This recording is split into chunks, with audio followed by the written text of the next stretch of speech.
Juga saya tambahkan ya bahwa kemungkinan tahun ini adalah tahun terakhir Kementerian Agama selama kurang lebih 75 tahun melaksanakan haji. Dan sekarang ini akan beralih kepada BPH, Badan Penyelenggara Haji, dan kita berdoa sekaligus membantu ya, bukan hanya mendoakan tapi kita bantu bersama bagaimana pelaksanaan haji akan datang itu akan lebih sempurna.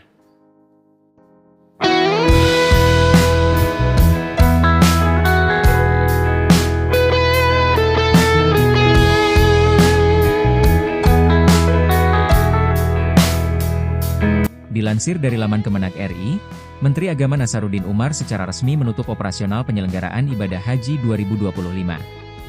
Dalam acara yang digelar di Aula HM Rashidi Kementerian Agama RI, Senin, 14 Juli 2025.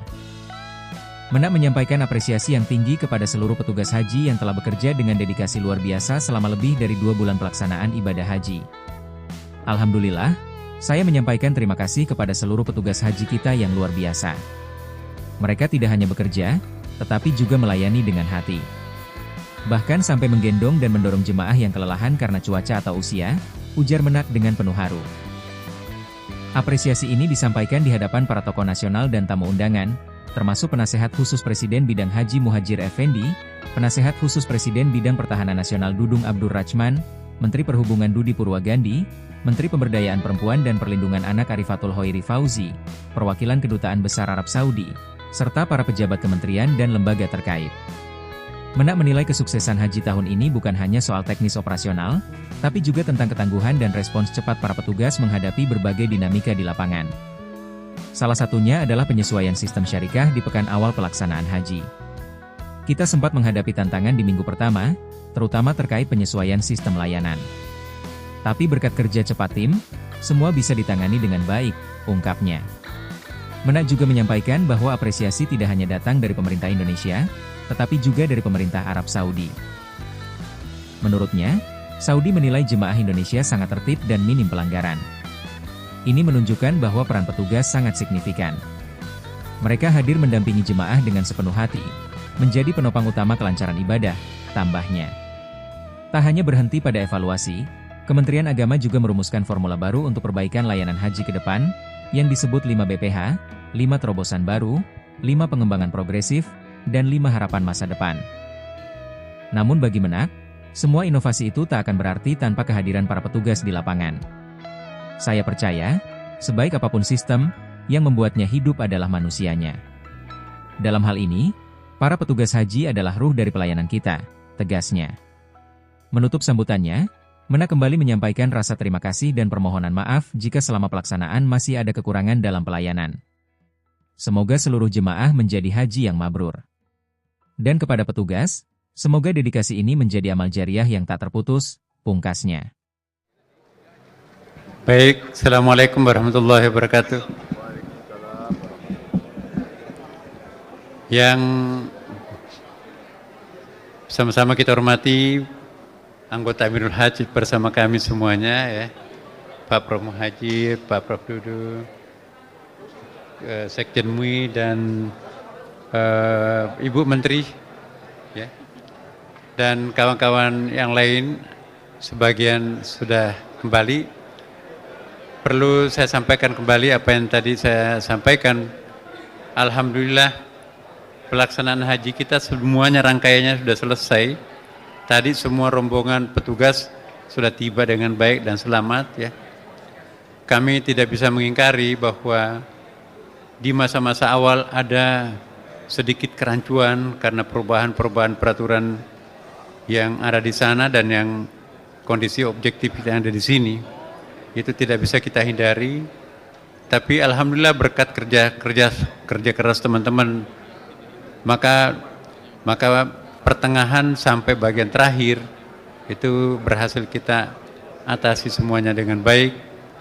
Dan Menteri Haji, Kementerian Haji Saudi Arabia datang mengapresiasi kita di Dakar, memberikan apresiasi, berterima kasih atas kecepatan petugas haji Indonesia mengantisipasi kelemahan awal yang terjadi.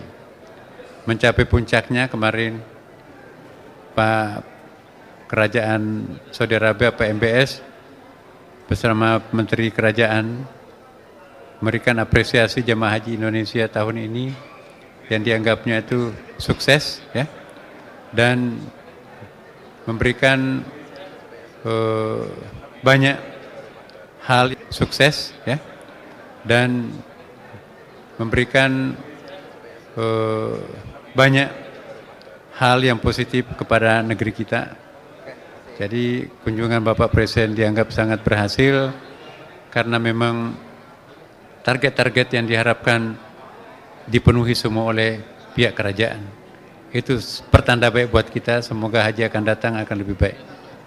Kemudian perlu juga saya sampaikan yang sering ditanyakan wartawan mengenai nasib orang yang hilang. Ya, jadi yang hilang itu ada penyakit demensia itu. Demensia itu namanya saja dia nggak tahu, siapa namanya dia lupa namanya, ya.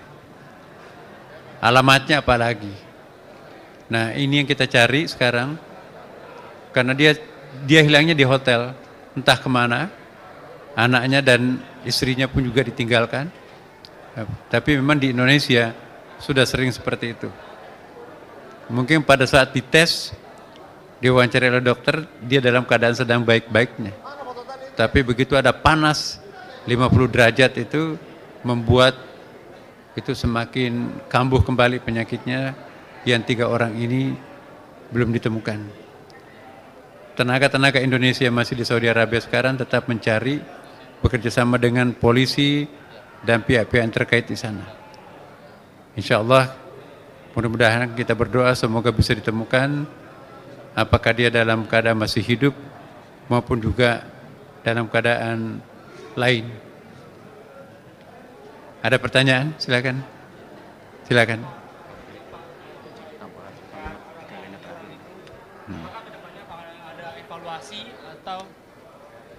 Ya, selamat sore. Assalamualaikum Pak Menak.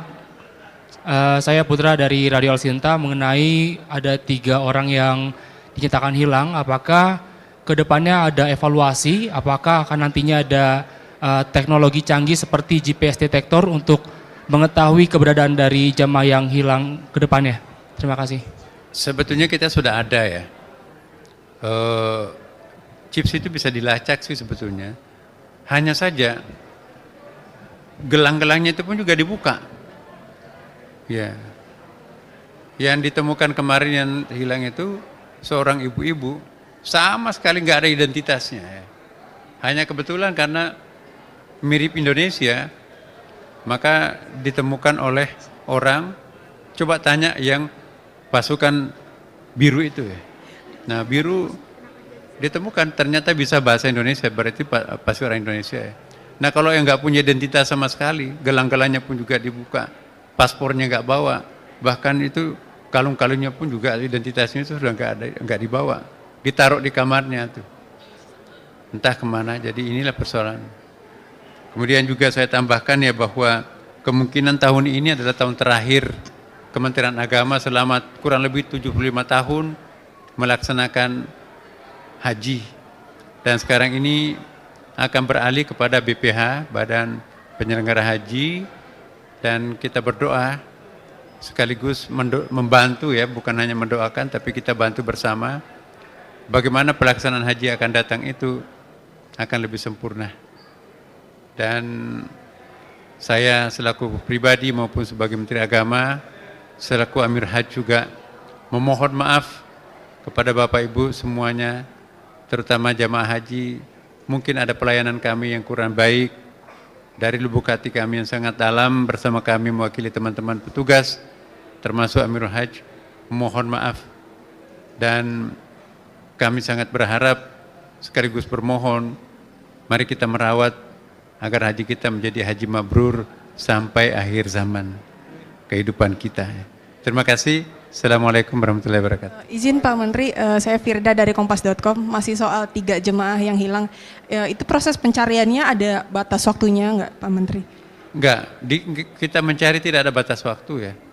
Buktinya ada yang tahun lalu jemaah haji tahun 2024 itu masih terbaring di rumah sakit Madinah, ya.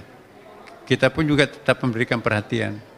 Jadi selalu ada upaya kita untuk menemukan yang hilang, sampai nanti ada batas tertentu kalau misalnya ditemukan sudah wafat ya. Keluarganya akan diminta. Nah, yang terakhir ini karena ada beberapa jenazah di sana, itu nanti kita akan minta DNA keluarganya yang hilang itu, supaya nanti kita akan cocokkan. Siapa tahu di antara yang hilang itu ada di antara di sana tuh. Pak Menteri, Iya. terkait kuota haji untuk tahun depan apakah sudah ada apa belum?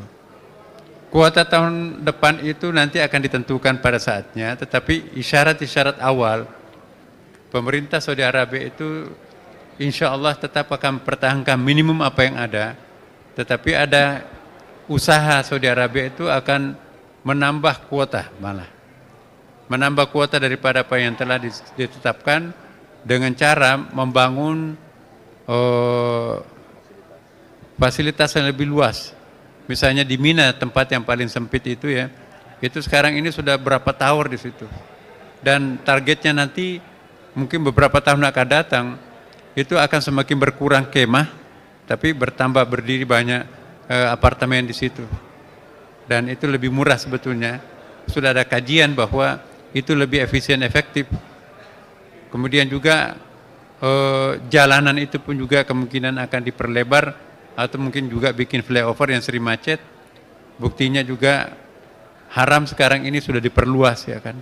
Madinah pun juga sudah diperluas, di tanah-tanah di sekitar Masjid Madinah itu diratakan untuk dibangun hotel-hotel yang besar, yang bertingkat untuk memungkinkan bertambah kapasitas jamaah haji setiap tahun.